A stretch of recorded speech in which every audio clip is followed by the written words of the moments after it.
Bir qədər fikirləşəndən sonra dedi: Kuron qəbiləsinin meşə ruhları, bölüyünün sərkərdəsi Kladius hər şeyə rəğmən katların ardınca fitnə yuvasına getdi.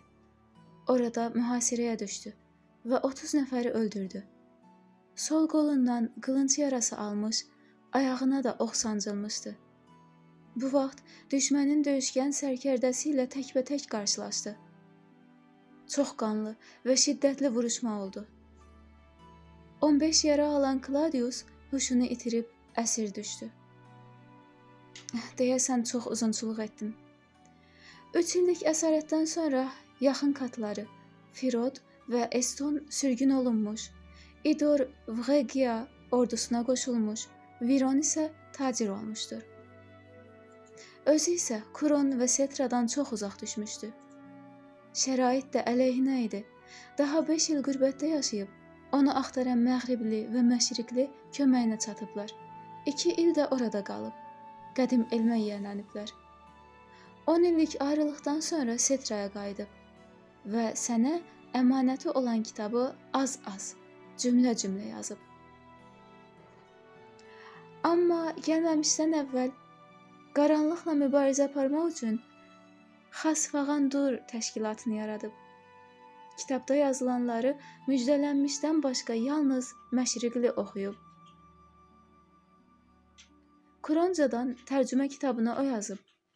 Amma bir qədər qarışıq yazıb ki, bu kitabı oxuyub digərlərində yazılanları öyrənməsinlər. Kladius haqqında bundan sonra çox az məlumat var. Kladius əsir olduğu zamanlarda Pune Kurona sarsıdıcı zərbə vurub. Demək olar məhv etmişdi. Digər krallıqlara qarşı yürüşlərə də başlamışdı. Amma rəhbər Sibar ilə katbaşı Sarahda boş durmamışdılar. Kellia, Vğegia, Kağnem, Zenit, hətta Pune'dən müttəfiq toplamışdılar və nəhayət ittifaq yaratdılar. Nupeğıslah, əzəmətli ittifaq. Bu ittifaq Pune qoşunlarına qarşı illərlə müqavimət göstərdi.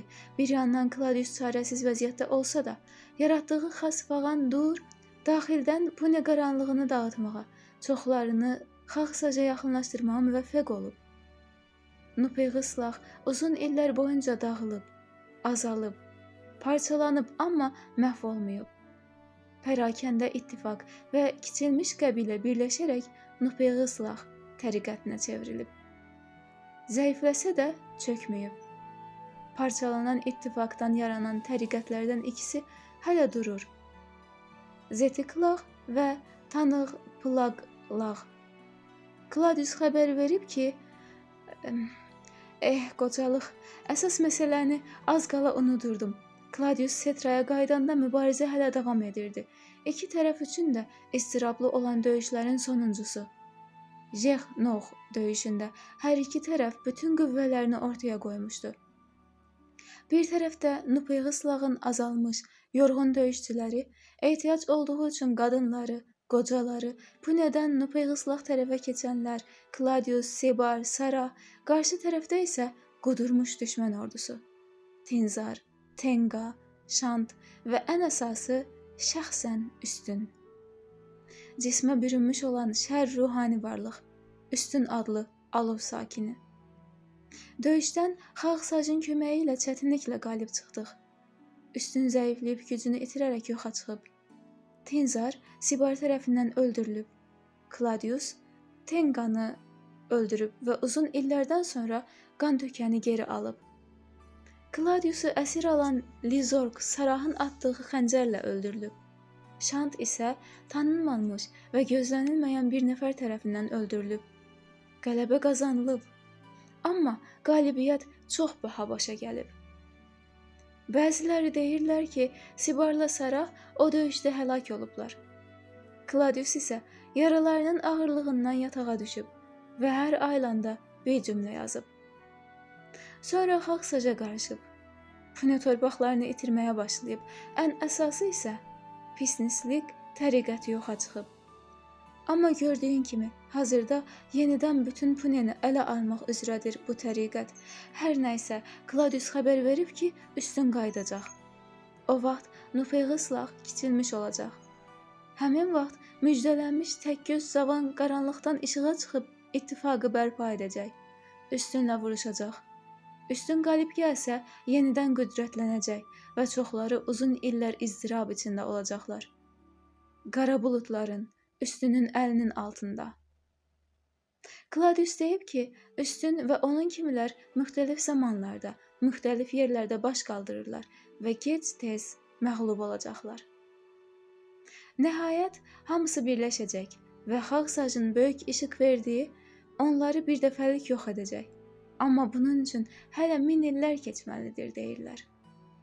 Nəysə, biz hazırki zamanda baş qaldırmış üstünlə məşğul olmalıyıq. Üstünün fədailəri olan pisnislərin tərəfdarlarımızı həlak edib saylarını azaltdıqlarını gördükcə lərzəyə gəldik və müjdələnmişi gözlədik. Fedax, Kladiusun əmanətini qoruyan mühafizəçilərin nəslindən gələn sonuncu kişi olan Keyğe Polotun qızı idi. O da atasından sonra mühafizəçiliyi öz boynuna götürdü. Yaşlananda övladlarının həlak olması Fedaxın nəslinin son nümayəndəsi olduğu mənasına gəlirdi. Getdikcə qocalması da bütün ümidləri söndürürdü. Axırda pisnislər onun mühafiz olduğunu öyrəndilər. Əmanətin qan tökən olduğunu fikirləşdilər. Qan tökən hekayəsini sonra danışaram. Səni bura gətirdilər ki, qərar verim, müjdələnmişsən, yoxsa yox? Maraqla soruşdum. Bəs siz necə əmin oldunuz? Rəhbər gülümsəyib yerə baxa-baxa dedi. Səni gətirəndə qara zirehli bir kat da içəri girdi və mənə baxıb gülümsədi. Sonra da gözləri ilə təsdiqləyib yoxa çıxdı. Aurası çox müsbət idi. Şər qüvvənin oyunu ola bilməzdi. Bilirəm, Kladius idi. Bizim təriqətə əmr olunub ki, rəhbər müjdələnmişi təsdiqləyəndə Kladiusun öz əlləri ilə 100 illər əvvəl düzəltdiyi, amma hələ də təzə kimi sağlam qalan bu əsanı ona versinlər. Al, bu əsanı görən bütün nüfuzlar sənə itaət edəcək. Amma xas fağandur katlarını qane eləmək üçün Kladiusun qan tökənini də səndə olmalıdır. Zetiq üçün Kladiusun üzüyünü tapmalısan. Tanıq Plaq lağ üçünsə Kladiusun qara zirehini geyinməlisən. Araya dərin sükut və uzun sükut çökdü. Nəhayət soruşdum. Kitablar hardadır? O qalxıb küncə qoyulmuş kitabları gətirdi və maraqla, həm də çəkinə-çəkinə soruşdu. Kladius orada nələr yazıb? Al bax. O topuş əllərini qabağa uzadıb tələsik dedi. Yox, mənə olmaz, yox. Bir ixtiyar gülməyim tutdu. O da mənə qoşuldu. Gözücü ortadan açılan kitaba baxıb yenə bayaqki kimi dedi. Yox, istəmirəm. Baxan kimi qorx kəlməsini gördüm, lazım deyil, sən oxu. Mən tərcüməyə başladım. O da səbirlə gözlədi. Bir cümlə çevirib ucadan oxudum. Ölüm vaxtı əvvəlcədən müəyyən edilib Xaxsaç tərəfindən. Çalış ki, həmin vaxt çatanda Xaxsaca bağlı olasan. Araya yenə sükut çökdü.